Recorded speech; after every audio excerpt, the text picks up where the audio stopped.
চারিদিকে শুধু যেন যুদ্ধ আর যুদ্ধ। এই যুদ্ধের বিষাক্ত বাতাস যেন ভারত বাংলাদেশে এসে পড়েছে। যে কোনো মুহূর্তে ভারত বাংলাদেশে আক্রমণ করতে পারে, কারণ সাম্প্রতিক সময়ে ভারতের সবচাইতে মাথা ব্যথার কারণ হয়ে দাঁড়িয়েছে বাংলাদেশের রাজনৈতিক প্লট পরিবর্তন।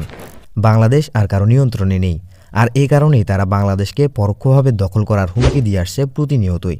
যদিও এগুলোকে রাজনৈতিক বক্তব্য দিয়ে উড়িয়ে দেওয়া যায়, কিন্তু আসলেই যদি ভারত এমনটা করার চিন্তা করে থাকে তাহলে কি পরিস্থিতি দাঁড়াবে? বাংলাদেশ কি পারবে পৃথিবীর চতুর্থ বৃহত্তম ভারতের মতো সামরিক দানবের মুখোমুখি হতে, নাকি নতুন আর একটা গাজায় পরিণত হবে? নাকি ভারত বাংলাদেশকে আক্রমণ করলে নিজেই আলাদা হয়ে যাবে, হারাবে সেভেন সিস্টার? আজ চলুন তাই বিশ্লেষণ করা যাক। ভারতীয় সেনাবাহিনীর সংখ্যা প্রায় ১৩ লাখ, যা চীনের পর অধিক সৈন্যের অধিকারী দেশ। তবে ভারতীয় সেনাবাহিনীর একটা বড় অংশ তাদের অভ্যন্তরীণ নিরাপত্তায় নিয়োজিত আছে।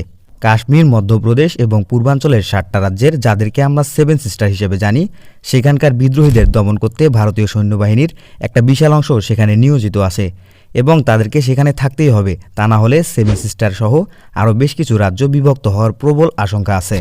অন্যদিকে পাকিস্তানের সেনাবাহিনীর অ্যাক্টিভ রিজার্ভ সবকিছু মিলিয়ে প্রায় ৭ লাখের কাছাকাছি, যাদের একটা বড় অংশ ভারতকে আক্রমণ করার সুযোগ মুখিয়ে থাকে। এক্ষেত্রে ভারতীয় সৈন্যের অত্যন্তপক্ষে ৮ লাখ সৈন্য প্রয়োজন পাকিস্তান ও নিজেদের অভ্যন্তরীণ সংকট মোকাবেলা করতেই।